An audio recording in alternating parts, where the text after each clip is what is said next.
Sa Panginoon natin, binigyan tayo ng bagong pagkakataon para makapagtipon-tipon tayo ulit sa ating Wednesday Midweek Service. And I'm glad makita kayo sa isa. Sige. And let us all stand up, please, to start the service this night. And may request si Senyor, please, sa ating opening prayer. Paibayin ko na lang, Lord, maraming salamat po sa ganito, maraming salamat po, Lord, sa kalakasan na binigay niyo po sa amin, sa panibagong araw na pinabalog niyo po sa amin. Mga Lord, sa pong pagtitipon nito, kayo po mauna, magabay, maging center po namin kayo, maging mga mensahe na mapapakinggan, Lord, ay may apply po namin ito, na maunawaan, Lord. Ganyan po sa pastor, sa kanya po magpapahayag kayo po magbigay sa kanyang knowledge and wisdom sa pagbibigay po na yung mga mensahe, Lord. Humihingi po kami, Lord, ng patawaran sa mga kasalanan, sa mga iniisip na nasabi at nagagawa, Lord, na inilalapat po namin ito. Ito po yung dalangin sa Panginoon Jesus. Amen. Amen. Manatili din ako tayo, please, at tayo gawin sa Panginoon. Ibigay sa Panginoon, inaroon sa Panginoon.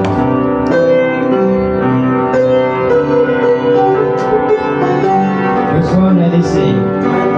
Let's not without the Lord's a silent time to be known. And when the morning breaks, eternal bright and fair.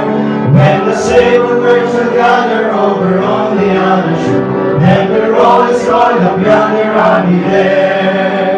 When the roll is called up yonder, when the roll is called up yonder, when the roll is called up yonder, when the roll is called up yonder, I'll be there. On that bright and cloudless morning, when the dead in Christ shall rise, and the glory of His resurrection share, when His chosen ones shall gather, holding all beyond the sun, and the road is called up yonder, I'll be there. When the road is called up yonder, when the road is called up yonder, when the road is called up yonder, when the road is called up yonder, I'll be there. Let us labor for the Master from the dawn till setting sun. Let us talk of all His wondrous loving care. Then when all of life is over and our work on earth is done, and the road is called up yonder, I'll be there. When the road is called up yonder, when the road is called up yonder, when the road is called up yonder, when the road is called up yonder, I'll be there. Amen. You now take your seats. Tayo mo po. Maraming salamat po. Walang hiningal ako bigla sa kanta ni Brad, ha? Ayan, salamat sa Panginoon. Masayang makapagsama-sama para po i-express natin ang ating papuri sa Panginoon as a church. Minsan naman, umawit din naman kayo sa isa, no? Pero mas masarap lalo pag nagkasama-sama at umawit sabay-sabay para sa ating Panginoon. Ay, sabi pong awitin natin, please. Yung awit ulitin natin ba talaga? Ready, see. What can wash away my sin? Nothing but the blood of Jesus. What can make me whole again? Nothing but the blood of Jesus. Oh, precious is the blood that makes me white as snow. No other fount I know, nothing but the blood of Jesus. For my pardon this I sing, nothing but the blood of Jesus. For my cleansing this my plea, nothing but the blood of Jesus. Oh, precious is the blood that makes me white as snow. No other path I know, nothing but the blood of Jesus. This is all my hope and peace, nothing but the blood of Jesus. This is all my righteousness, nothing but the blood of Jesus. Oh, precious is the blood that makes me white as snow. No other fount I know, nothing but the blood of Jesus. Amen. Po, G. This time, kapatid, bago tayo makinig sa salita ng Diyos, pakinggan natin ang special number ng ating mga ladies, please.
ladies.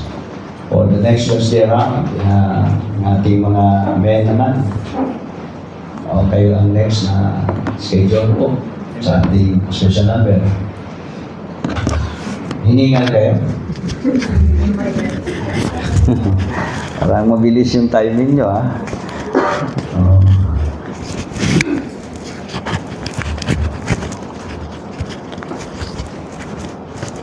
Okay, salamat sa Panginoon. Again, we can be together in His Word at this night. And wala tayong mga bagong bisita. Si Ate Colleen, let's welcome her again sa ating midweek service. Salamat sa privilege na nakauwi ka at makasama namin sa church. Sana hindi ka na uuwi, babalik. Pag-pray natin silang mag-family, si Brother Raymond, Sister Aisha, no? Kasi hindi rin ganun kadali sa kanilang family. Kasi si Raymond sa bandang France, Europe. Si Sister Aisha sa Abu Dhabi naman. Ito, kinuha nga to para kahit paano mapunta lang makasama rin sa nanay. And let's pray for them na sa tamang panahon ay magkasama din silang magpamilya, no? So, ganun talaga ang struggle, lalo pa po sa mga pangailangan din. And of course, kapatid, amen, Brother Wednesday, sa nakabol kayo. Salamat sa Panginoon. Now, for this night, kapatid, I would like to ask your attention please dito sa book of Romans chapter 12. Romans chapter 12, please. We have verse 12 alone.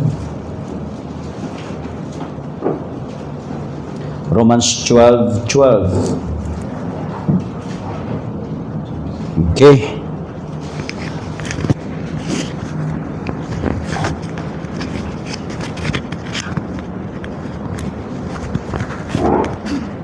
Kita nyo na? Okay. Rejoicing in hope, patient in tribulation, continuing instant in prayer. Yan. Rejoicing in hope, patient in tribulation, continuing instant, constant in prayer. Salamat po sa salita ng Diyos. The key to a joyful, productive life. Yan ating pag-usapan po tonight. Let's pray first. Dear God and Heavenly Father, again, Lord, we praise you and thank you for this night of blessing us, a kind of special fellowship together with your precious Lord that you have promised to us. I pray that we'll be able to experience your holy presence in this midst of our fellowship together, especially of the great blessing of your word we are about to hear this night. May it be, the Lord, that our every need, spiritual need, will be met at this time, and help us to put our focus and attention to the very word, Lord, as your servant will be preaching at this time. Whatever conditions we have in our hearts and minds, Lord, I pray that the Holy Spirit will continue to have His power that will effectively enlighten us all, penetrating and convicting us towards the principle, the very understanding you want us to have this night with your word. May your name will be magnified and be worshipped, Lord, as we'll be able to let your word be the center of our fellowship this night. Bless even our brethren, Lord, who are listening at this time in the live streaming we have. So we ask all these things in Jesus' name. Amen. The key to a joyful, productive life. Ang mga bagay na nilagyan natin ng susi, yun yung mga bagay na mamahalin, importante, no? Hindi naman, kung may tinatago kayong tae, sinususian niyo pa ba? Wala naman siguro. Sino sa inyong may inuduro dito may susi? Ang inuduro. So, wala na, no? Pero mga bagay na may susi, napaka-importante, napaka-mahalaga po yun. And isa sa mga halaga sa buhay natin yung pagiging masaya at pagiging productive. Gusto ko po yung hindi walain yung dalawa. a joyful and productive life. It's hard to be happy, to be joyful when we were in unproductive situation of life. Mahirap naman ngiti-ngiti lang tayo, maging masaya na hindi naman tayo nagagamit ng Diyos at hindi naging silbi ating buhay sa Panginoon. At mahirap din namang nagsilbi tayo sa Diyos, nagagamit tayo sa Diyos, suppose hindi na rin tayo masaya. Dapat yung dalawa, nandyan po yung characteristics na yan. No? Our aim and desire in heart we have, magagamit tayo ng Panginoon, and that is productive life. Regardless of what we have and what we don't have, ang mahalaga, ginagamit tayo ng Diyos. That is a productive life, fruit-bearing life. And not all who are serving the Lord, serve as productive life, are really happy and excited and joyful with it. Kaya po, joyful and productive life. Paano natin mapanatiling naglilingkod tayo sa Diyos, nagagamit sa Diyos? Same time, naging masaya tayo. Paano natin mapanatiling nagagamit tayo tuloy-tuloy sa Diyos at naging masaya pa tayo? And hirap din naman kapatid, minsan maraming iba hindi na gumaganap sa kalooban ng Diyos dahil hindi na rin masaya. Kaya ang napaka-importante sa buhay Kristyano na ma-unlock, mabuksan sa susi po, that is to be joyful and be a productive life in the service of the Lord. Now, sa buhay nating Kristyano, siguro ang iba sa inyo matagal-tagal na at sa mga baguhan pa. Madalas may dalawa lang tayong Kristyano na kilala sa buhay sa larangan ng paglilingkod. There are those Christians, kapatid, who are serving the Lord, but anyway, full of miseries, discouragement. They are not happy that they are in the service of the Lord. But there are those Christians, despite of its known and clear expectation of hardships, but yet they are happy. They enjoy serving the Lord. It's a matter of attitude. Nandito tayo lahat, kapatid, pero perhaps baka hindi lahat sa atin ang lilingkod sa Diyos ay masaya. Kaya, what's the difference anyway? Bakit may ganong klaseng Kristyano? So, the joyful and steadfast Christian has found the secret expressed in the Scriptures. And we have here verse 12, rejoicing in hope, patient in tribulation, continuing instant in prayer. Ano yung word na instant in prayer? Minsan nagpe-pray lang tayo pag necessity. Anong word na instant? Instant noodles, instant sardinas. Ano yan? Nandyan lagi. Hindi, mag-pray lang ako todo pag ano na. Wala tayong pinipili. All the time we pray. Hindi lang kailangan magsirito sa prayer pag medyo namamatay, malapit na tayong mamamatay. No? Instant. Be ready always to communicate, to talk with God. That is prayer. And continue. Be steadfast in it. And the Bible mentions to us about tribulation. Ibig sabihin, hindi ganun kadali. And despite of tribulation, there is patience you have. And rejoicing in hope. There are three things that we are about to observe that would unlock a joyful and productive life. Number one is hope. The joyful life is based on hope. Yung masayahing buhay na babase lagi yan sa kung anong inaasahan mo. Hello? Pag may mini-expect ang bagay na darating na mapasayo, di ba ang saya? Masaya ka pag mayroon kang inaasahan. Pero pag hopeless ang buhay, mahirap talaga maging masaya pag hopeless. And sad to say, we put our hope sa mga uncertainty na mga bagay.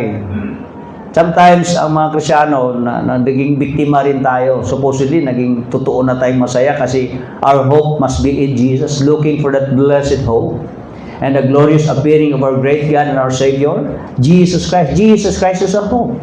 When He let us to be saved and He promised us that He'll be back again, that is our hope. Bakit hope po yung kapatid? Kasi kahit anong buhay natin dito ay angat natin, babalik pa rin tayo sa lupa, 6 feet below the ground. Wala talagang pag-asa dito sa mundo. If the Lord has blessed us to have this day and another day to live, praise the Lord. But this is just a temporary life. There's no really hope in this world. Pero praise the Lord, mayroong eternity na naghintay sa atin sa langit. And He will be back again to take us on. That where He is, there will be also. That is our hope. Ang problema lang kapatid, bakit hindi naging masaya ating buhay? Hindi natin nilalagay dyan ang ating pag-asa. Diyan natin nilalagay sa mga pag-asa na very uncertain and changing. Like money, if we put our hope in money, kaya minsan, pag dumami ang sahod, ting-sahod, masaya. Pag wala na, nalulungkot na. Wala nang saya. And sad to say kapatid, naging unproductive. Kasi magkasabay po yon. Pag hopeless ka, wala ka ng saya, wala ka ng gana gagawa. Kaya nawalan ka ng gana maglingkod sa Diyos, magpagamit sa Diyos. Bakit po kapatid? Wala kang saya. Walang saya in the sense you put your hope in a wrong hope. In a very uncertain hope. So bakit pa tayo umaasa na hindi naman pala maasahan yan? Kayo ba, gusto kong i-pinpoint nyo naman, pag-isipan nyo, worth it ba yun na aasahan mo? Yung bagay na hindi naman talaga maasahan. Sana ma-make up tayo sa ating kaisipan, ma-enlighten tayo ba kung ano ba talaga ang aking dapat asahan. Pag sinabing aasahan, yung maasahan talaga. Yung salita ng Diyos, yung kaligtasan na binigay, yung pangako niya pagbabalik at kunin tayo dito sa corruptible na pamumuhay and perfect sa langit na naghihintay, that is our hope. And we must put our hope in it. So therefore, kapatid, pag dyan ang ating pag-asa sa Diyos, then we will be joyful. We will be productive. Some people say, with this wrong concept about joy, that joy is a matter of personal temperament. Parang heredity ba? Hindi. Nasa ugali talaga namin, dugo yan. Kami? Hindi pala ngiti. Malungkutin talaga kami. Yung mga lahi namin, malungkutin lahat. Mayroon ba kayong lahi na malungkutin? Hindi, ugali talaga yan na hindi masayahin. Hindi, yan? Sa circumstance yan eh. It is a matter of circumstance, environment. Siyempre, laging may gira sa paligid. Pamamahay namin, puro gira. Kaya hindi talaga ako masaya. But how about kapatid, pag sinabi ng Diyos na you are to rejoice. When He commanded us to rejoice, despite of your circumstance, can you be joyful in it? Kaya bagsak na tayo doon. Kasi sabi ng Diyos, inutusan ko kayong maging masaya. Kasi tayo, namimili lang tayo, pag masaya lang tayo, pag depende sa ating circumstance. If our circumstance would produce us happy, then we'll be happy in it. Kasi happiness nga naman, based on the circumstance. Kung ating environment ay maayos, then masaya tayo. Paano kung hindi na environment natin ay maayos? Can we still be rejoiced? When God commanded us to rejoice? Philippians 4:4. Ang sabi ng Philippians 4:4?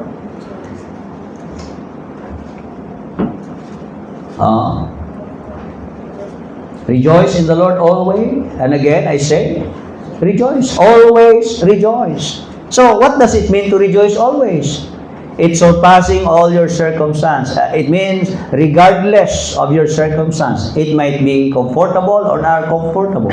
It might be unhappy kind of circumstance or unhappy or happiness, kapatid, then you must rejoice. Kahit kakalibing lang, kahit kakabuhay lang, regardless of your circumstance, you must have to rejoice constantly, always. You see, it is a command. Kaya, that is a wrong concept to say, ay, masaya lang ako pag ganitong mangyayari. No, ang kasiyahan, it is beyond. It must not be enslaved by our circumstance. You can choose to be happy despite of your unhappy condition. Come on. Na-use lang kasi talaga tayo. Kung anong circumstance mapait, wala na tayong saya. But still, you can choose to be happy. So, don't tell me yung verse 4 na yan, yung always. And what do you mean by always? It is all about constant in time. So, ang ating time experience, not all time experience we have are comfortable. There are those time that had passed and had experience on us, kapatid, na hindi na maganda. Can we still be able to rejoice? Of course, kapatid. And that joy that we must have to rejoice, kapatid, is in the Lord. What I mean, ang circumstance natin nagbabago. Hindi naman nagbabago ang Diyos. Kasi ang rejoicing mo, hindi na base sa circumstance. It is in the Lord. Kasi regardless of your circumstance, that does not diminish or disregards the character of God. Kahit problematic ka, that doesn't mean that God is not God anymore. Nung mayroon ka, God is God. Nung walang-wala ka, God is still God. And if your hope does not depend on the circumstance, if it has been depend on the Lord, then you must rejoice always. Because the basis of your hope is in the Lord. And you must rejoice because God never changes, regardless of your changing circumstance, I mean. So, kapatid, it is a command, a duty to rejoice. So, paano na yun ngayon? We must learn to rejoice despite of unrejoicing moment. Pastor, baliw lang makagawa. No, we have the reason to rejoice despite of unrejoicing moment. Because our rejoicing does not depend on your happiness. It depends in the Lord. Amen. Bakit? Pag hindi na masaya ang pangyayari, ang Diyos ba nagbago ba? Kaya hindi masaya pag mga circumstance hindi maayos. Kasi dyan ka kasi nakabase sa circumstance. Kaya pinilit mong gawing masaya ang lahat, maayos, para maging masaya. Kasi pag huupa naman yon, wala nang saya. So, sindihan mo naman ang apoy, ihipan mo naman tulo, pag aalab yung apoy, saya ka naman. Mapapalong naman yan. Lahat ng nangyayari sa mundo rito ay pabago-bago. Wala talagang constant. The constant here is changes. So, lahat nagbabago. Kung doon nababasa ang iyong pag-asa, hindi ka maging masaya, kapatid. Kasi lahat ng bagay sa mundo nagbabago. Like Paul, he said, that Philippian time, kapatid, when he wrote that letter, he was inside the prison. But still, he said, rejoice. Bakit? Hindi ang pagkakulong ang dahilan or paglabas sa kulungan ang kanyang pagiging masaya. Ang kanyang kasiyahan is in the Lord. Whenever he was outside prison, his hope is in the Lord. Whenever he was inside prison, his hope is in the Lord. That's why his hope never changed. It was steadfast. It was faithful. It was firm that has been based in the Lord. That's why ang kanyang rejoicing hindi nawawala. Kasi hindi nabase sa changing of circumstance. Nababase po yun sa unchanging character of God. You see, where is your hope? There lies your rejoicing in life. Kaya po kapatid, magtataka ako sa inyo. Minsan, honestly lang, marami sa inyo dito nangarap sa buhay na maayos, mapaganda. Pero unti-unti na kayong, tawag yan, kinakalawag, di na kayo masyadong masaya sa buhay. Alam niyo ba kung bakit? Tumatagal tayo sa buhay, nadideceive tayo ng kalaban, na we put our trust and hope towards the things that we are striving for, na makulik at makulik. Doon natin nilagay. Hanggang bandang huling, inangat-ngat ng ating saya. Doon na nakukuha. Pag ma-achieve na natin ang bagay na yon, saya tayo. Pag hindi ma-achieve ang bagay na wala nang saya. Kasi ganun ka kapagod sa puso mo. Kasi ang puso mo, paakyat pababa. Dahil nabase yan sa akyat baba na hindi siguradong pangyayari sa paligid. But once we put our hope in God, it must be rejoicing always. Always in the sense God is always God. And it is He who is our hope. So, we were commanded, even things are rough. 1 Thessalonians 5:16, in everything. Verse 18, in everything give thanks. In verse 16, rejoice evermore. Anong evermore? Mag-set ka na ngayon, bukas wala pa nangyari, dapat mag-rejoice ka. Next day around, walang hangganang pagiging masaya. Alam nyo kapatid, bakit masaya kang walang hangganan? Kasi nababase ang iyong saya sa walang hangganang pag-asa. We can now say that we are to rejoice evermore, rejoice always, because our hope is evermore, and that is always. It is constant. Therefore, our life must be joyful based on our hope. So, saan ka totoo talaga umuhugot ng iyong pag-asa? Diyan ka sumasaya. See to it that your hope is really a hope. Be certain of it. Kaya nga po kapatid, kung Kristyano tayong totoo, ibalik natin ang totoong hope natin kay Kristo naman talaga eh. Sa Diyos naman talaga ating pag-asa. Tanggalin mo lahat ng bagay sa'yo, mawala talaga naman yan eh. Kalimutan mo lahat ng bagay, then i-focus mo ang iyong pag-asa, i-center mo, looking. Saan ba nakatuon ang pag-asa mo kay Jesus Christ ba? Then there must be joyful life and a productive life you must have.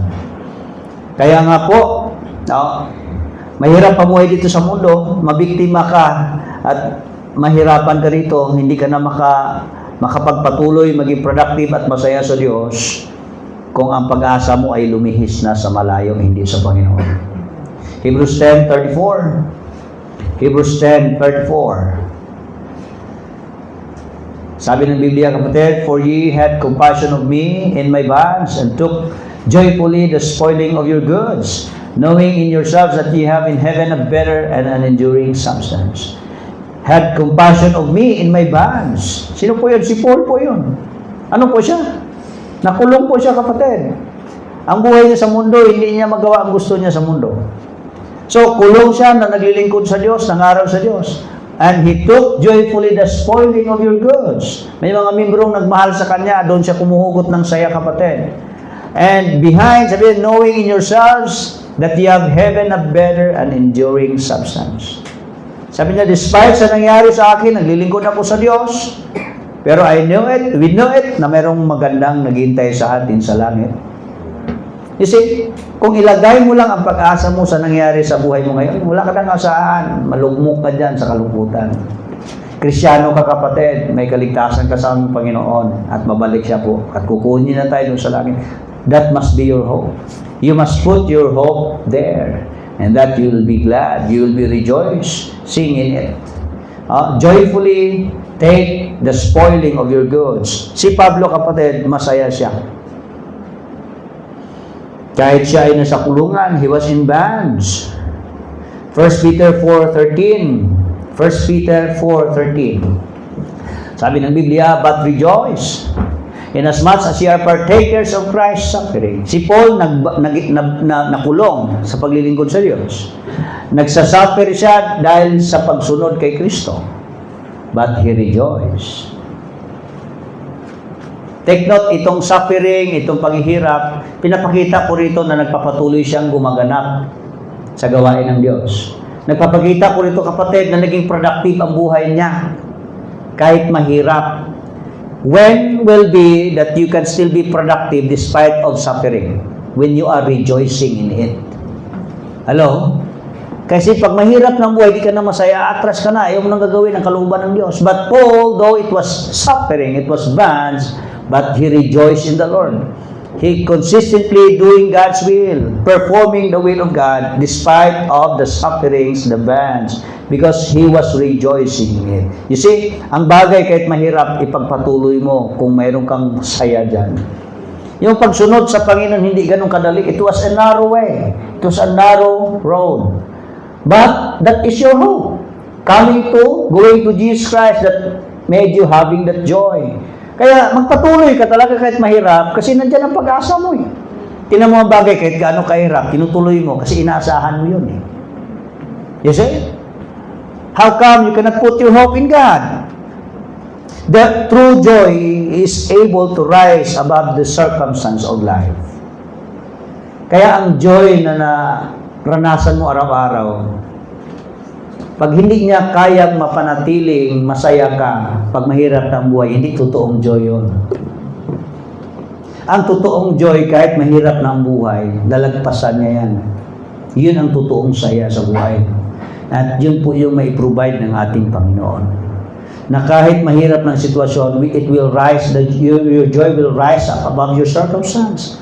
Because your joy does not depend on your circumstance as it is your hope. It based on God. Kaya mas mataas ang Diyos na inasahan mo that provides you joy, not your circumstance. I hope you understand. Amen? Amen. Kaya be sure po, kapatid, na ang inasahan nyo talaga ay maasahan talaga sa Panginoon lang po ang ating hope. True joy is always rising above our circumstance in life. Kaya ano bang pinagdaanan mo today? Na parang hindi ka na wala ng kasiyahan ang buhay mo. Diyan mo ba kasi talaga nilagay ang pag-asa mo or sa Panginoon? Na kung sa Panginoon mo inaasa ang lahat, kahit magbago ang circumstance mo, you will still have the joy. Kasi your hope produces joy. And your hope does not depend on the circumstance. It depends on God. That never changes. You see? Mabaliw kayo kapatid sa araw-araw sa buhay kung maraming mga circumstance na hindi natin maiwasan. Kung dyan mo ilagay, nako, mawalan kayo ng pag-asa talaga. Hello? Dinadirect ko lang kayo kapatid. Mayroon naman pala tayong pananampalataya, ba't hindi ka umaasa sa Panginoon? Ba't hindi mo ilagay sa Kanya? Minsan nadadivert tayo Nandidiscarrel tayo. We are not aware na nahihila na pala ang ating pagtiwala doon sa iba, hindi na sa Panginoon. Which is, ang resulta niyan, hindi ka na naging totoong masaya sa buhay. Kunting pangyayari lang, bagsak na agad. Pero may mga panahon naman na kahit gaano kahirap, nandun pa rin yung saya, nandun pa rin yung pag-asa. Bakit? Kasi sa Diyos yan nakatuon na pag-asa. Hindi sa mga bagay sa mundo. Yan, no? So, even 1 Peter 1:6. 1 Peter 1 verse 6. We'll be talking about joy that is above our circumstance, wherein ye greatly rejoice, though now for a season, if need be, ye are in heaviness through manifold temptations. He was in bonds, he was in manifold temptations, and his manifold temptations lead him to heaviness. Mabibigat, kabigatan, ang daming kabigatan sa sari-saring mga pagsubok sa buhay. But sabi ni Paul, we greatly rejoice. Peter said, we greatly rejoice. Isa si Peter, kapatid, sa mga marami talagang suffering din naranasan. But he said, we greatly rejoice. Despite the given manifold temptations that brought heaviness, there must be great rejoicing. Wow. Hello? Paano kung matindi na? Alam niyo yung heaviness through manifold temptation? Mga kabigatan sa sari-saring pagsubok sa buhay. Paano ngayon? Can you greatly rejoice? Can you celebrate God's goodness? Can you still see God is good? Is there still hope when you are in manifold temptations and trials of life? Is there still hope? Yes, if your hope does not depend on this circumstance, but depends on God. You see, you will never lose your hope. Though your circumstance seems hopeless, but you will never lose your hope. So therefore, you will never lose your joy because that depends on God. This is because the key to joy is hope. Ang susi talaga sa masaya at productive na buhay ay pag-asa. Kaya kahit kulong, kahit itali, kahit wala nang magagawa, kahit masari-saring kabigatan na mga pagsubok, kapatid, mayroon pa rin silang saya. Kasi ang sayang nakukuha ng kapatid doon sa kanilang pag-asa, yung inaasahan nila. At si Pablo, ang inaasahan niya lang ang Panginoon. So dahil ang pag-asa mo ay sa Diyos, magdulot sa ng saya yan despite on the present trials and temptations in life. See, sana po ang inyong mga circumstance, huwag yung maghila sa inyo na mawala na kayo ng gana, wala na kayong saya maglingkod sa Diyos. Paul was still productive because he was still happy doing things though it's hard because of hope. Behind the key to a joyful and productive. Productive in the sense of what? Though he was inside prison, but he's still preaching. Though he was in manifold temptations that produced heaviness in his life, he's still doing God's will. That's productivity.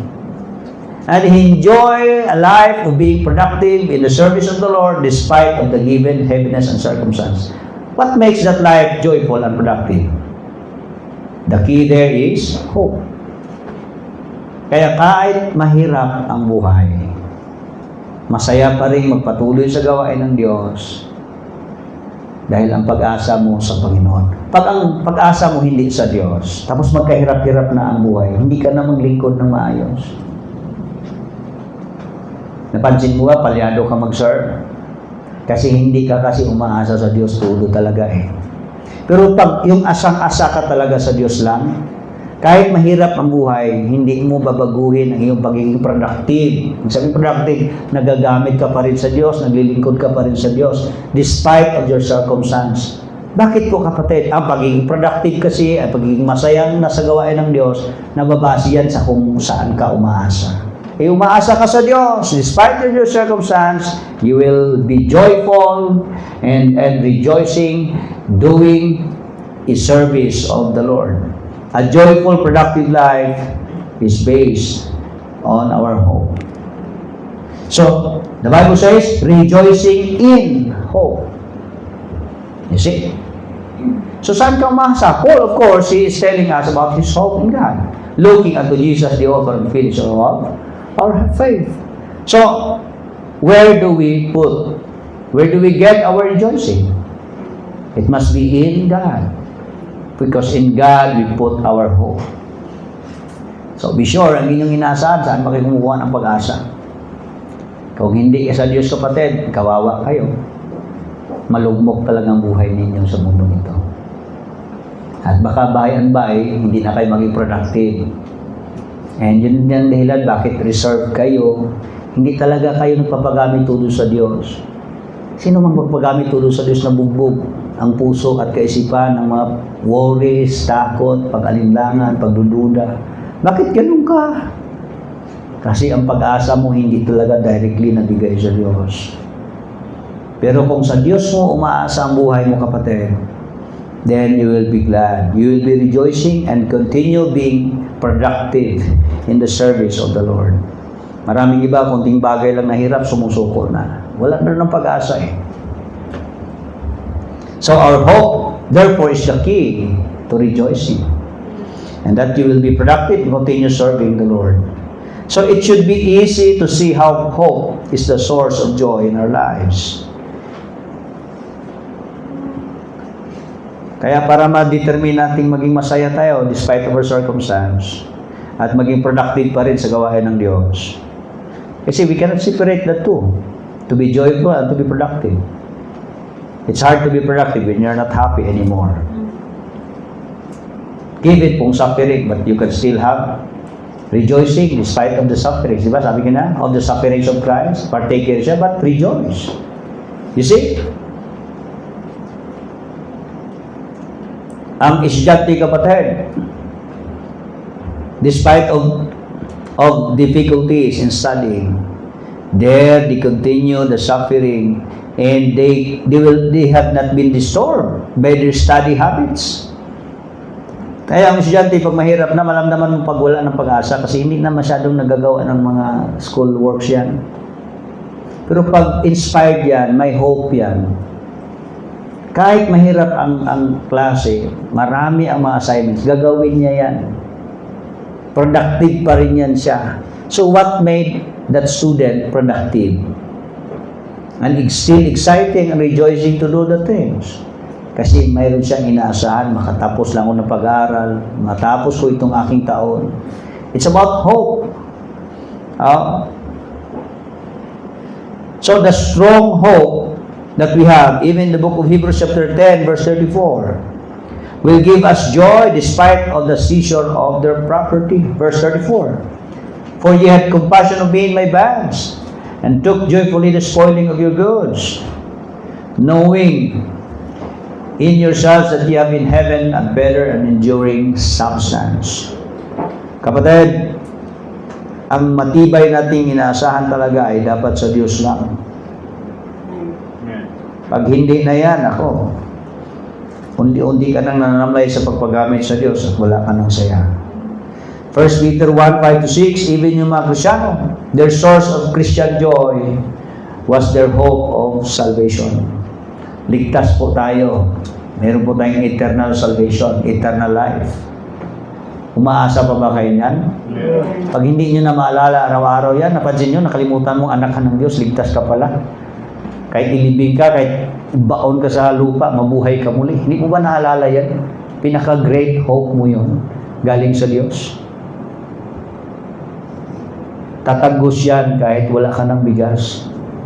Tatagos yan kahit wala kang makain. Wala tayong bigas niyan. Tatagos yan, kapatid, kahit anong nangyari sa buhay mo. You can still be rejoicing and have a productive life in the Lord. Ang mga disciples in their early times, kapatid, hinahunting sila, pinapatay, nilalagaring buhay, pinapakain sa leon na buhay. Pero hindi yun nagpapahinto sa kanila na maging productive. Tuloy-tuloy pa rin sila papagamit, di ba?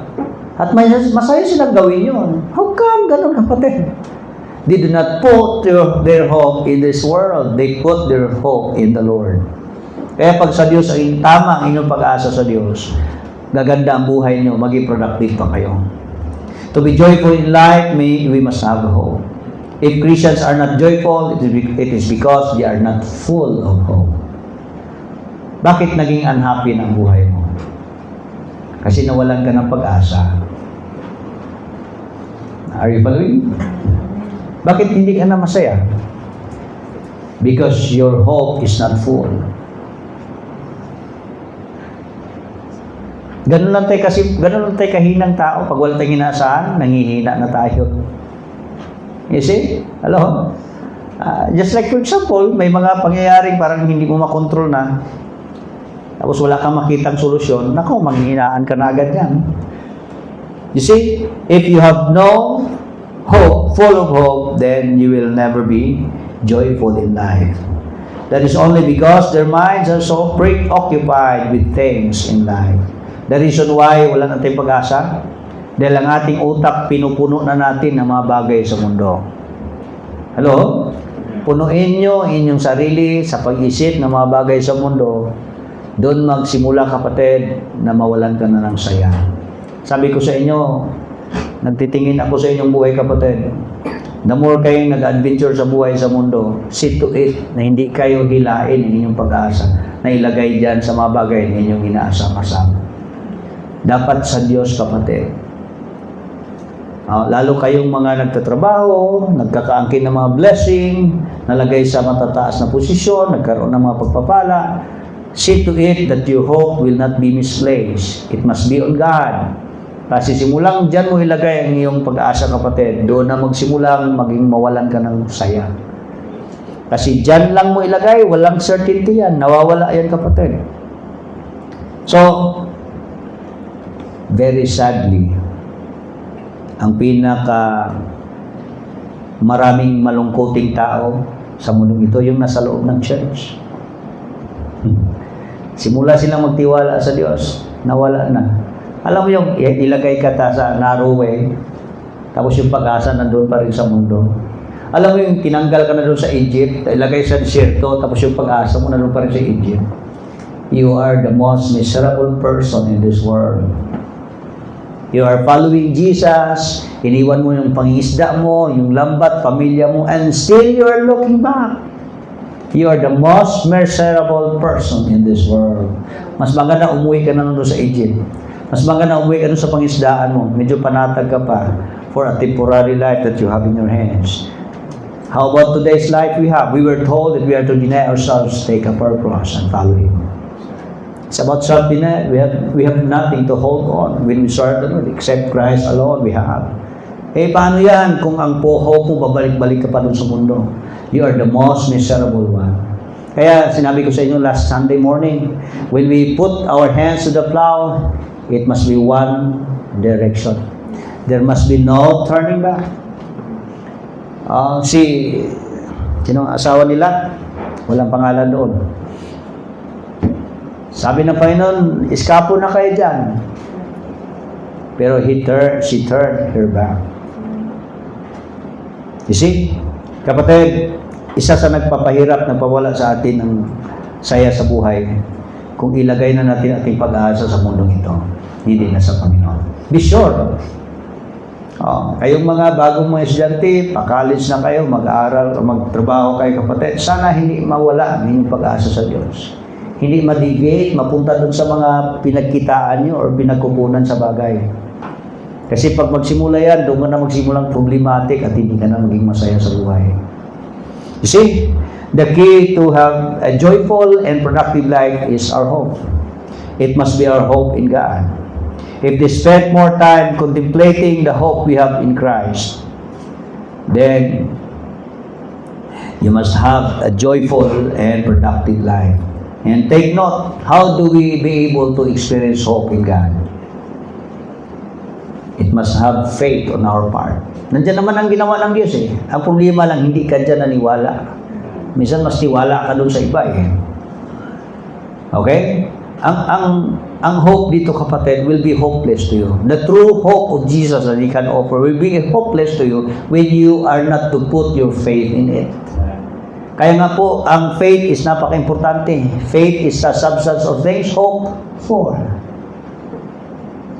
The evidence of things not seen. Kahit wala mo nakita ang langit, di mo nakita ang Diyos, but it was true to you because of faith. And you are hoping, you are looking for it. Hope for. Though you have not seen it, but you are hoping on it. That's faith. Kaya maraming mga Kristyano hindi naman talaga kapit na kapit sa Diyos because they are lack of faith. They don't really believe, they don't really trust to the Word of God. How could faith comes? By hearing and hearing by the Word of God. Amen. Kaya minsan nawalan ka lang ng pera, nawalan ka ng trabaho, or nagkasakit ka, or anything that has been lost on you in this world, kapatid, parang hopeless ka na. You have put your hope in it. Bakit na-deviate yung hope mo rin sa Diyos? Your lack of faith. Lack of faith is the result of no sincerity towards the listening of God's Word. Maraming Kristyano dito, ilan sa inyong kapatid, na tumibay rin ng panampalataya, is just the key to listening, sincere listening of the Word of God. Hearing and hearing by the Word of God, there comes faith. Faith is a way for you to make things concrete. Pag sabing concrete, substance ba? Real to you, though you have not seen, but it is real to you, then you hope for it. That is faith in Hebrews 11:1. Hindi po yun mangyari. Never mo pagkatiwalaan ng Diyos sa langit pag wala kang salita ng Diyos pinanghawakan. Paano mo pagkatiwala ng Diyos? Hindi mo makita. Come on. Sinong magaling sa inyong maniwala lang sa di nakitang bagay? Paano mangyaring paniwalaan mo ang Diyos mo nakita? It is faith. Paano i-apply ang faith? Pakikinig ng salita ng Diyos, darating ang faith sa iyo. At ang faith, yun yung dahilan na hawakan mo ang Diyos kahit hindi mo nakikita. Paano panghawakan ng Diyos? It's by faith. How could you have faith when you are not really listening to God's Word? When you are not taking seriously the Word of God? Tagal nyo na nakinig dito, kapatid, pero wala kang dating sa iyo ang Diyos because you don't take seriously the Word of God. Hindi ka nga nagbabasa sa salita ng Diyos, nagbabasa ka naman, parang pang takot lang sa iyo. Hindi man tataas yung sungay mo eh. Faith is a way for you to strengthen your faith. Because that faith is the way to hold on to God. Walang paraan, kapatid, paano mo panghawakan ang Diyos sa buhay. It's by faith. And ang faith na yan, hindi po yun assumption of things that you have not seen. It is certainty of things. Being concrete, being real about the things that you cannot see. So, paano maging real ang mga bagay hindi mo kita? This is the evidence. How could God be real to you? You have not seen it. You have not seen Him. It must be His Word. Kaya klaro, alam mo kung bakit wala kang pag-asa? Kasi walang laman ng puso mo ng salita ng Diyos. Puro lang ng material things, puro mga bagay sa mundo, puro pang mundo. Kaya yun yung laman ng puso mo, kaya puro worry, puro doubts, puro fears, kasi mga bagay sa mundo are very uncertain. But if you have the Word of God in your heart, in your minds, it's about God. Magkaroon ng reality ang Diyos sa buhay mo because of God's Word. That's about faith. And you will put your hope in God, and that is the reason why you will still be joyful and productive in life. That's all. Kaya ang advice ko sa inyo, pag may natutunan kayo sa salita ng Bible, panghawakan nyo yun. Kasi yun yung faith mo eh. Yun yung magkaroon ka ng reality about God, realization about the reality of heaven. So, substance of things, evidence of things. Anong evidence of things? Substance of things? It's faith. What is inside your faith? What is the content, element of faith? It's about the Word of God. Kaya honestly, pag wala ang laman ng salita ng Diyos sa inyong utak, wala kayong faith na totoo sa Diyos. Are you following? Are you with me? Pag sinabing faith sa Diyos, mayroon kang pinaniwala. Anong pinaniwalaan mo sa Diyos? It's nothing when you don't have the Word of God. Anong tungkol? Sige nga, wala mo nakita ang Diyos. Hindi mo nahawakan. Never mo siyang na-touch. Anong masabi mo sa Kanya?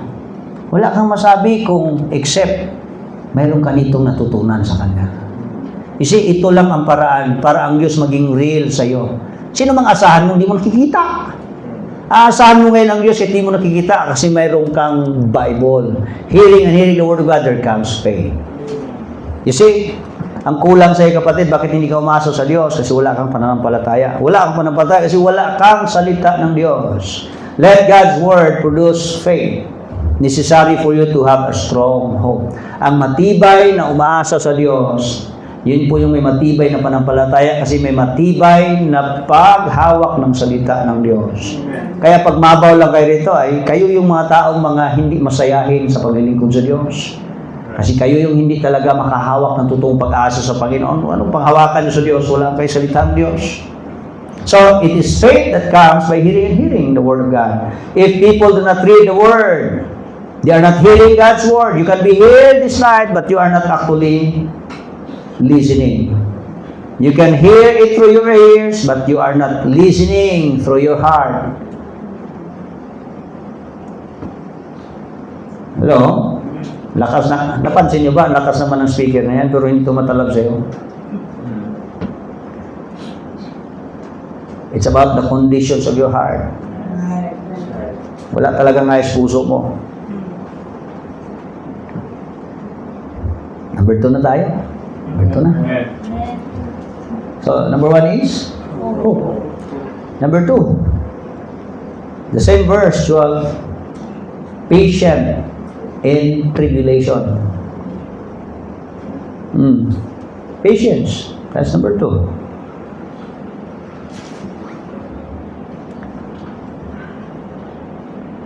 So, a life of joyful hope will be patient in tribulations.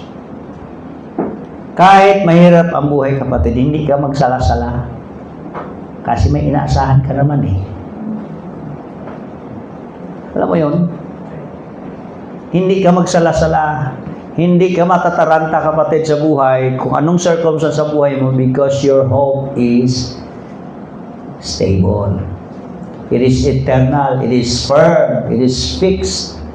Kapag magbagyo na sa Amerika, isa sa kalat sa kanilang yung hurricane, no? Hindi talagang mapigilan lahat ng mga bahay, kapatid, hagisin yan. May napanood ako isang simbahan na minalas talaga simbahan na yun. Yung simbahan sa Afrika.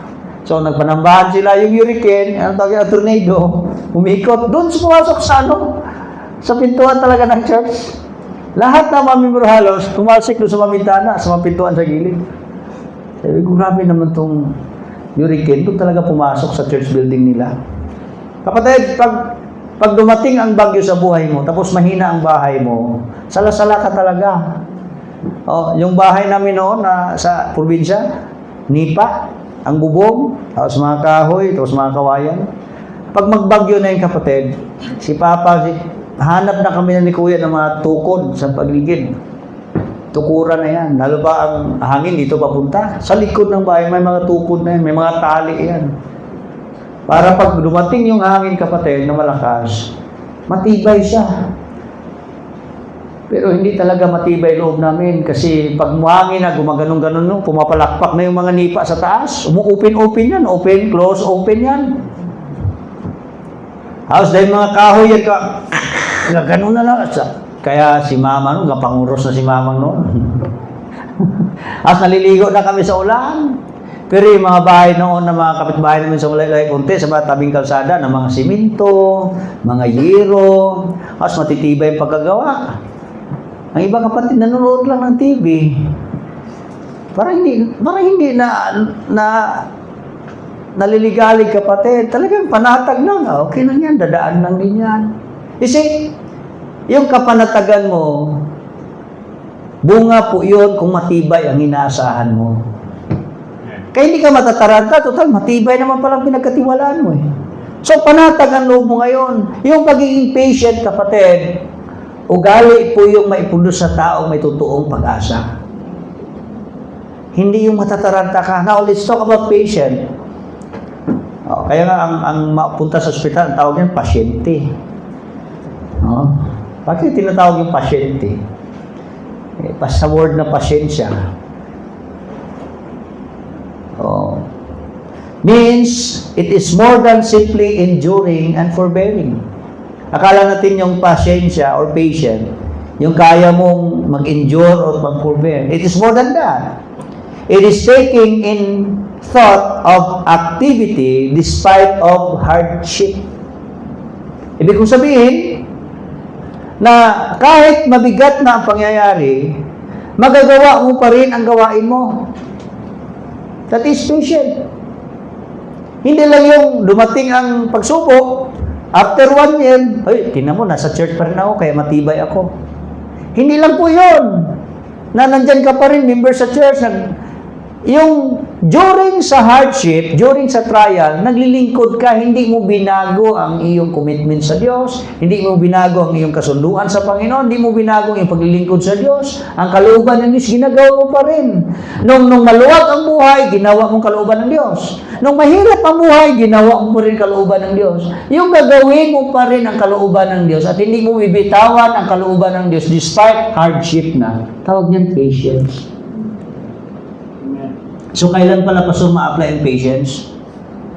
Yung mahirap ang buhay, pero gagawin mo pa rin ang kalooban ng Diyos. Yung mahirap ang buhay, nakulong ka na, magpipreach ka pa rin.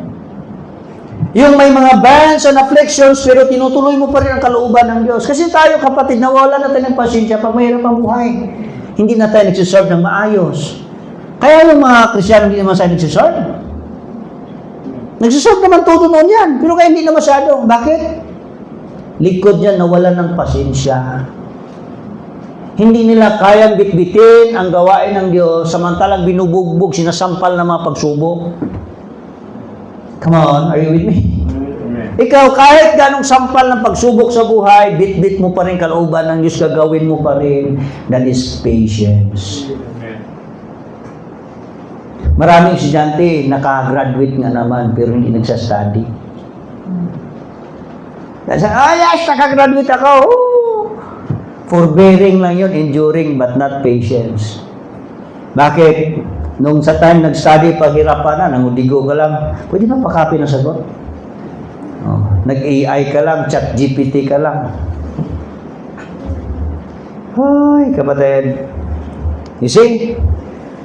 You are to continue doing good regardless of the trials.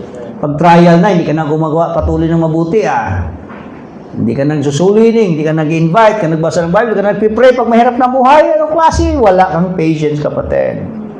You see? Not just sitting there, refraining from doing something. Despite of hardship, you continue to do good.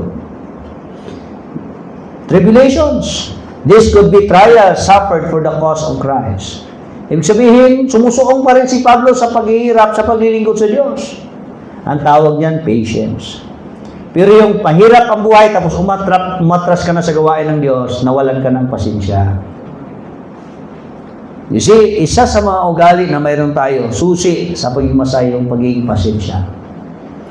Kaya mo bang panatilihing bitbitin pa rin ang kalooban ng Diyos kahit mahirap na isuong? Ang lagi kong nakikwento sa inyo yung magbitbit ka namin ng container. Pag mag-igib kami sa probinsya sa amin, sa mga 4 na springs ng tubig po. Pag pumunta kayo doon, ang bato, puti po yun. Puti pa nito. Puti talaga, na parang chalk. Pag manlaba kayo, kahit ilang balde, hagis yun dyan, lulutang lahat yan. Puting-puti po yun, ang tubig, wala, Chris, ano po yun, talagang transparent, tapos makita mo mga bato sa ilalim. Tapos doon sa dulo, nandun yung nagtumutubod na tubig lang. Libre doon. Pwede ka doon maligo, tapos iga-iga ka lang, gapang-gapang sa tubig. Tapos sa gilid, mga inihaw na isda. Pag gusto ka dyan. Pag umuwi ko sa bahay, painggitin ko kayo. Alimangong malalaki. Doon yan, kapatid. Kaya pag mag-igig kayo ng tubig, sobrang layo yan. Dadaan kami ng kahon ng fish pond. Dadaan pa kami ng bridge. Na ganito lang ang agwat. Ngayon, napudpud na konti. Kaya konti na lang. Tapos bitbit ka ng container na puti kalalaki. Yung ang hirap na ng paa mo, sobrang dulas, nanginginig na yung tuhod mo, hindi mo dapat bitawan yung container. Kasi pag bitawan, wala kang lagayan. Mayroong iba, kapatid, binagsak ng container at umiyak, uwi sa bahay, napalo pa dagdag. Saka yung tubig, wow na kami. Hindi na makaya. Pero kailangan mong tiisin, kaya ang balikat ko ito, parang may butas dito konti, no? Maliit pa, yung muscle na parang nabutasan sa diin. Hindi mo talaga bitawan hanggang makuwi sa bahay. Tiisin mong hindi bitawan ang importanteng tubig na inumin ni Papa, ni Mama mo. Pagalitan, bugbugin ka talaga. Importante yung tubig, huwag mong bitawan kahit mahirap na ang sakit na ng tuhod at paa. Kahit habulin ka ng aso, kapatid, kung tatak mo, matalsik yung mga tubig. Tiisin mong itawid ang importanteng tubig na inumin kahit mahirap. Yung kalooban ng Diyos, napaka-importante sa iyo yan, di ba? Hindi mo bitawan kahit mahirap ang buhay. Tuloy-tuloy mong gagawin ang kalooban ng pinagawa ng Diyos sa ministry kahit mahirap ang sitwasyon. Tawag niyan, patience. Madalas sa atin, pag mahirap na, ang number one agad natin gagawin, magbitaw na tayo ng mga ministry sa Diyos. Napaparalyze na tayo ngayon na hindi makaglingkod sa Diyos ng maayos pag mahirap na, tribulations na. But that should not be. Ikaw nga, mataas pasensya mo sa ibang bagay, di ba? Tama? Kung may gusto kang mangyari, kahit mahirap, sinusuong mo talaga. Napaka-pasensyoso mo. Pagdating sa Diyos, wala kang ganun. Nakakahiya naman. Di ba ang pag-asa mo na sa Panginoon? Ba't hindi mo kayang tiisin ang mga bagay? Diyan naman palang pag-asa mo eh. Eh doon nga, umaasa ka dyan eh. Kaya kahit anong hirap, sinusuong mo kasi umaasa ka dyan. Like sa trabaho, kahit anong hirap, sinusuong mong trabaho kasi alam mo, umaasa ka sa sahod dyan eh. Are you following? Yung pumunta ka sa ospital, ang haba ng linya, ginugutom, tiniis mo talaga kasi alam mong umaasa ka na ang doktor, kayo magpapatsika, magpapagamot, magpagaling sa sakit mo eh. Kaya lahat ng inaasahan mong bagay, tinitiis mo para marating lang. Yung papunta ka na ng langit, di mo kaya magtiis para sa Diyos. Samantalang doon ka umaasa. Kaya hindi mo matiis ang sa Diyos kasi hindi ka doon umaasa. Yung bagay na kaya mong tiisin, nagawa mo yun kasi diyan ka umaasa. Hello? Sa Diyos, kaya mong tiisin kasi diyan ka umaasa sa Panginoon. Alam mo, minsan, mabigat din magpastor na nakikita ko yan sa inyo na hindi inyo na ginagawa. Minsan, sabi ko, bababa ka na nga rito para pagpitikin mo yung mga membro nitong hindi talaga umaasa sa'yo. Pakitaan mo talaga ito. Pero anyway, kapatid, ang paraan ng Diyos sa inyo, smoothly lang. Hindi nakikita yan. Pero kung nakikita nyo sana, yun yung nangyayari sa buhay, yung bunga na rin yan sa kawalan mo ng pag-asa sa Diyos. Nalulugmok ka sa puno ng pag-alinlangan, pagdududa, walang pasensya, bugbog ka ng circumstances sa buhay. Yan, mirisi sa yan kasi hindi ka tumingin sa pag-asa sa Diyos. Anong mirisi sa Tagalog? Wala na yung gaba, pastor. Ano yan? Bukol mo yan, bahala ka dyan. Kasi hindi ka kasi umaasa sa Diyos eh. Umaasa ka lang sa Diyos, okay ka sana, stable ka, okay ka, kaya mo magtiis kahit mahirap. Kasi ang pag-asa ang bibigay sa iyo ng sigla. Yung athlete, kahit nahirap ang training, kapatid, talagang masayang gagawin, puno ng pag-asa yan. Alam niyang may panalo sa dulo. Oh, yung mga estudyante natin, kung talagang nag-goal ka pang magkaroon ng career one of these days, kahit mahirap yung mga exam, ang study, very hard po yung kapatid, but you will endure to do your responsibility as a student because you have that joyful hope of a successful career. Sa mga Krisyano, kahit mahirap ang persecutions, we keep pressing on to our faithfulness to Christ. We will endure it to the end because we know we have a joyful hope of inheritance in heaven. Sa langit naman pala tayo pupunta at walang hangganang buhay natin doon ma-enjoy. Kaya wala sa ating aatras sa kahirap ng gawain. Kahit hinga-hingalo natin paglilingkod, we will still serve the Lord kasi in the Lord we find hope. 3. The third is prayer. Sabi ng ating Biblia, kapatid, verse 12, rejoicing in hope, patient in tribulation, continuing steadfastly, instant in prayer. Laging magpatuloy na hindi mawawala sa panalangin. Our lives should be hopeful, joyful, patient as they are prayerful. Mawawala rin ang ating saya, gana at pagtitiis kung wala na tayong panalangin sa Diyos. Sino mang sasaya, sino mang magtiis yan kung hindi na kayo close sa Panginoon. To be closer with God is the way you have to maintain a close relationship with God through prayer. Ang mahinang prayer, yun yung mga taong mahina, umaasa sa Diyos. Napansin nyo ba pag mag-pray ka? Sino bang nalungkot after ng prayer sa inyo? To be honest. On the moment of prayer, on the spot, after lang ng a while, yung nagkarugtong pa yung hindi ka nag-pray at kakapray lang. Di ba ang ganda ng attitude mo after you have prayed? Meron kang hope after you have prayed. Tama po ba? Ako, experience ko po yun. Every time I pray, and after the prayer, there is hope inside me. Hopeful naman tayo throughout the day, pero lalong na-refresh ang hope after the prayer. During and after the prayer, your hope has been refreshed, has been revived. Nagkaroon ka ng mga tiling sigla lalo ngayon when you pray and after the prayer. How about when you are not praying anymore? And your prayer is insincere, there's no sincerity in it, then you will lose your hope. Kaya ka walang masyadong pag-asa na Diyos kasi ang prayer mo hindi ganun katotoo at wala na masyadong prayer ang buhay mo, kapatid. You see? Anong word na instant in prayer? Instant. Tag-init man o taglamig, may noodles niyan agad. Noodles, instant noodles. Anong sabihin? Kahit anong klaseng buhay na pinagdaanan mo, huwag lang mawala yung prayer. Masaya man, malungkot, mayroon, sa wala, prayer must be steady. Instant, nandun lagi ang prayer. Kapitan mo agad ang prayer. Whenever the life is comfortable, life is uncomfortable, mayroon sa wala, ang prayer, it must be instant. Nandyan lagi, ang prayer, di mawawala. Continue to be instant in prayer. Continue to be alert in prayer. Kasi that's the way you maintain a joyful and productive life. Sa likod ng Kristiyanong hindi na masaya mag-serve, hindi na talaga nagagamit ng Diyos, behind is lack of prayer. Lack of prayer. I could not imagine telling me, Pastor, hindi yan, no? The reason why hindi ka matibay sa gawain, hindi ka na masaya kasi wala ka naman talagang usap-usap na sa Diyos. Makausap ka lang kung maalala mo siya.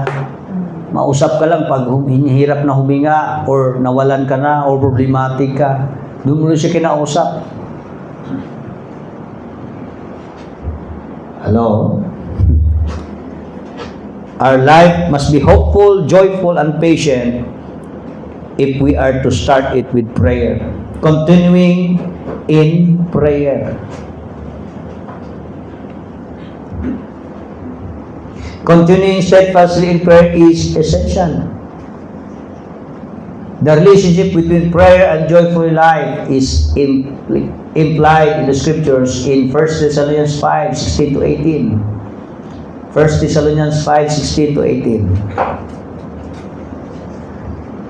Rejoice evermore, then pray without ceasing. In everything, give thanks. This is the will of God in Christ concerning you. Yung three words na pinaka-importante, yung rejoicing, praying, and giving of thanks. Yung mapasalamatin ka sa Diyos, yung masaya ka lagi, sa gitna dyan is prayer. Walang mapasalamatin sa Diyos na walang buhay na prayer.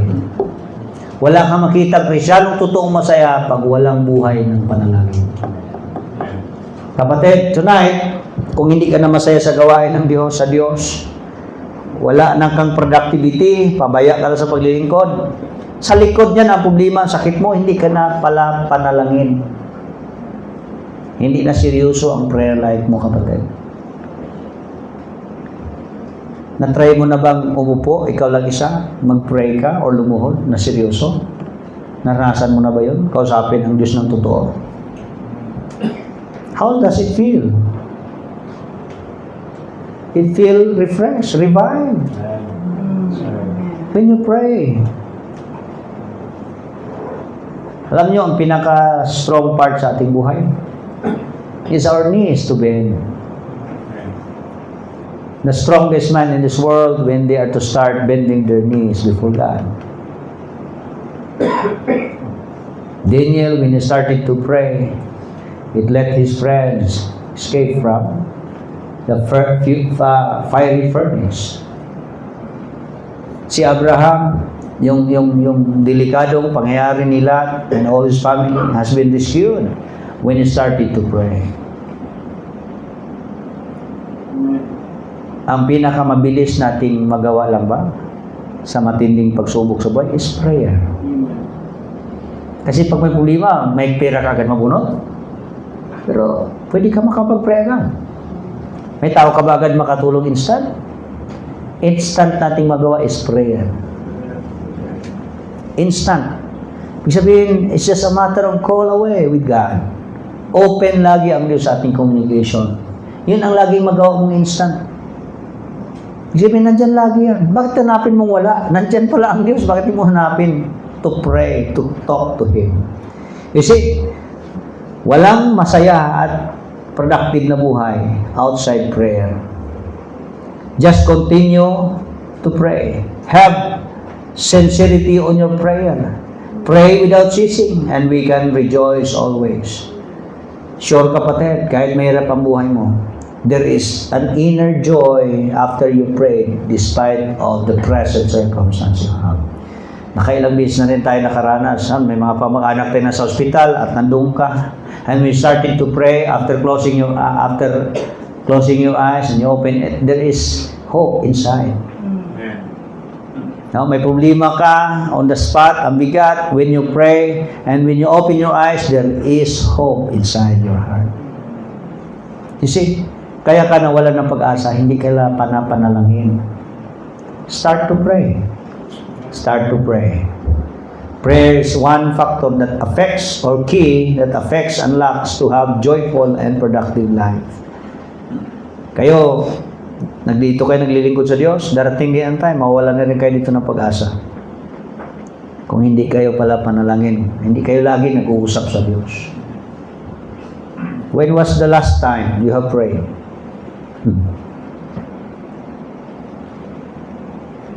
Do you talk to the Lord? Sincerely?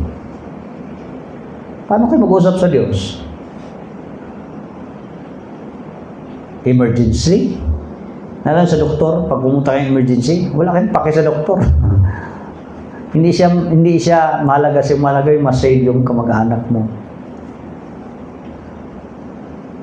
Bakit? Sa tindi ba pangailangan, pilitin mo ngayon ang Diyos? Minsan wala na kayong harmony ng Panginoon. Hindi na nga siya mahalaga sa'yo. Mahalaga, matupad mo yung pangarap mo. I-answer niya eh. Napansin mo ba yun? Mahalaga sa'yo yung ibigay niya sa'yo. Yung isagot niyang panalangin mo. Hindi siya mahalaga sa'yo. We love the kingdom but not the king. Gusto natin pumunta ng langit. Pero yung trono sa langit, hindi mo nga sinasamba ng maayos. Alam niyo, kaya sabi ni Jesus, hindi ka talaga makapunta sa langit kung hindi siya dadaan sa'yo. Kaya kung si Kristo hindi malaga sa'yo, automatic, wala ka talagang pag-asa sa langit. Kaya sino lang yung nagpapalaga kay Kristo? Yun yung pahalaga ng Ama. Yung hindi tinatakwil si Kristo, yun ang hindi rin tatakwil ng Ama sa langit. Gaano ba kahalaga si Kristo sa'yo? Makita yan sa prayer mo. Gaano siya ka-importante sa'yo? Makita yan siya sa prayer mo. Kasi minsan yung ginagawa natin dito, minsan deceiving pa to eh. Pakitang tao lang ba? Of course, I hope na itong ating ginagawa, bunga ito ng ating close relationship with God. But sometimes it must be tricky. Deceiving and hypocrisy, client of service. Kasi panlabas ba? Pero sana itong lahat ng ating ginagawa outside, yung paglilingkod natin, bunga ito sa intimate, close relationship natin sa Diyos. It is a way of prayer.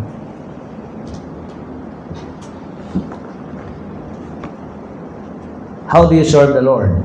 Is it productive? Are you happy serving the Lord? Are you excelling in your service to the Lord?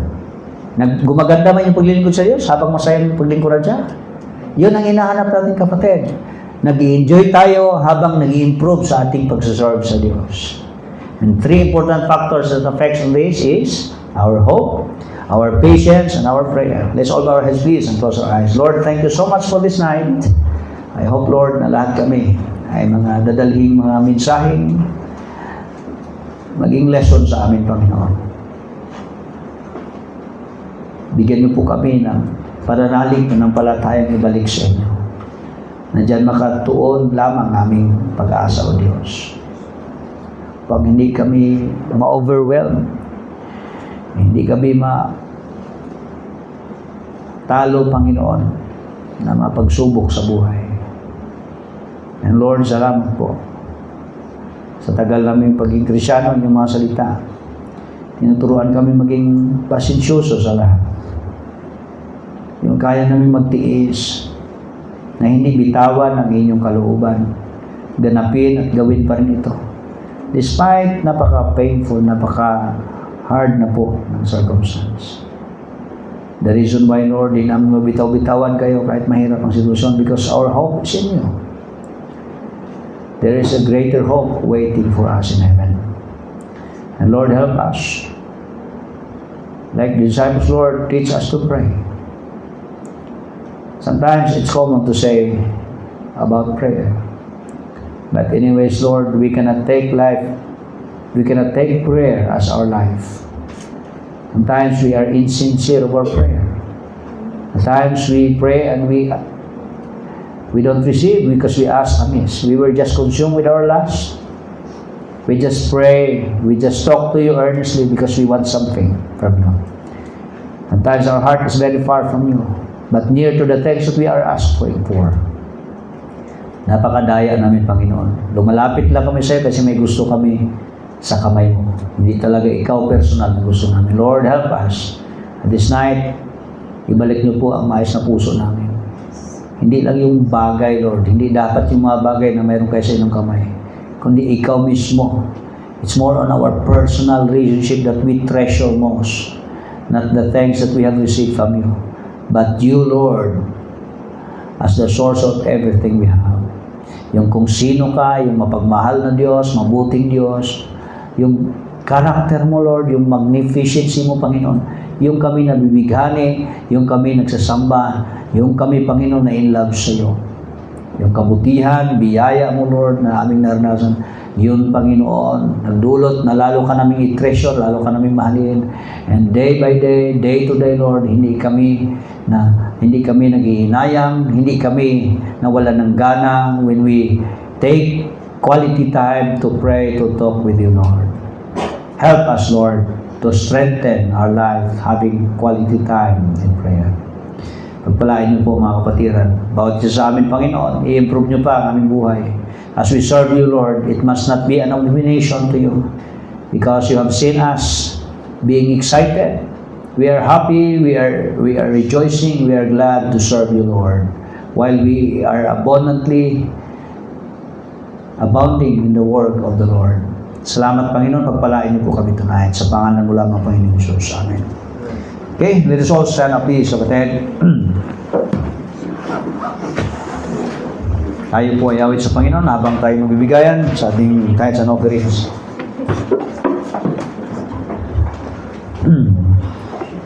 Hindi natin dalawang yung people, please. Guard nyo, si Brother Ismael.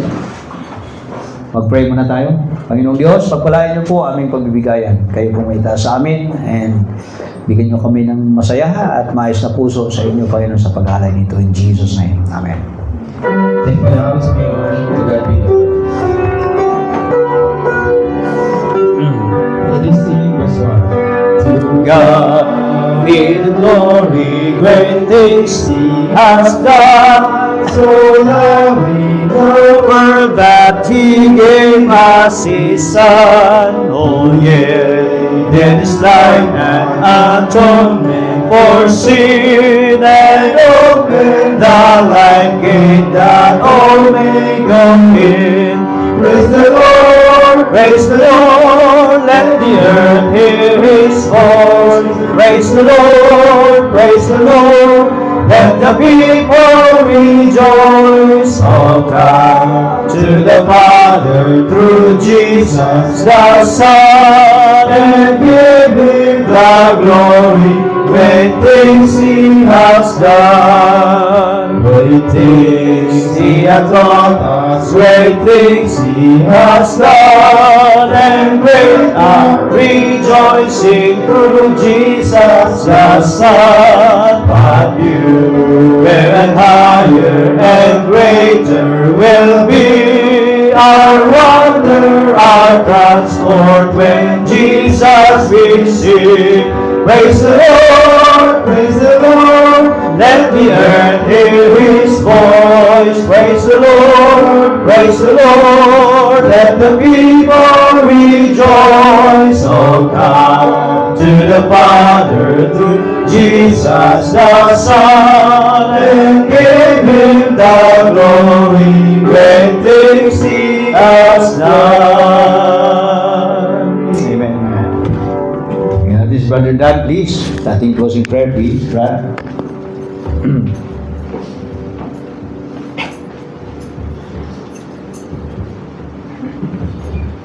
Tayo po pumikit na lumako, Panginoon. Pagpapala po ay lagi niyo pong binibigay sa inyong mga anak. Salamat po sa inyong biyaya, Panginoon, sa inyong kapangyarihan. At lalo na po sa mga salita po na hayag po ngayon, Panginoon. Bigyan niyo po kami, Panginoon, ng puso na laging maasa lang po sa inyo. Pasensyosong puso at lagi na nalangin para po sa inyo, sa aming mga kabutihan, Panginoon. Pagpalain niyo po, Panginoon, ang aming bilang ngayon, pati na rin po ang aming pastor, kayo po magbigay ng magandang tulog sa kanya at si Ma'am Tin po sa kanyang vertigo at ang mga may karamdaman, Brother Wency, Tatay Gani, Nanay Beth, Sister Evelyn, pati na rin po ako. At kayo po, Panginoon, na mapuri po namin sa araw-araw, mabago po ang aming mga buhay, ang aming mga karakter, upang kami po talaga matawag na asin at liwanag po sa mundo ito. Salamat po ng marami sa inyong pagpapala, salamat ng marami sa inyong pagpoprotekta sa amin sa pagpasok at sa pag-uwi, at sa aming po pansamantalang pag-iwalay, at po kami ligtas sa aming kanya-kanya mga tahanan, at kayo po, Panginoon, na laging gumit na sa bawat tahanan ang inyong pong mga anak. In Jesus' name we pray. Amen. Salamat po. God bless you all sa. Ingat tayo sa ating pag-uwi.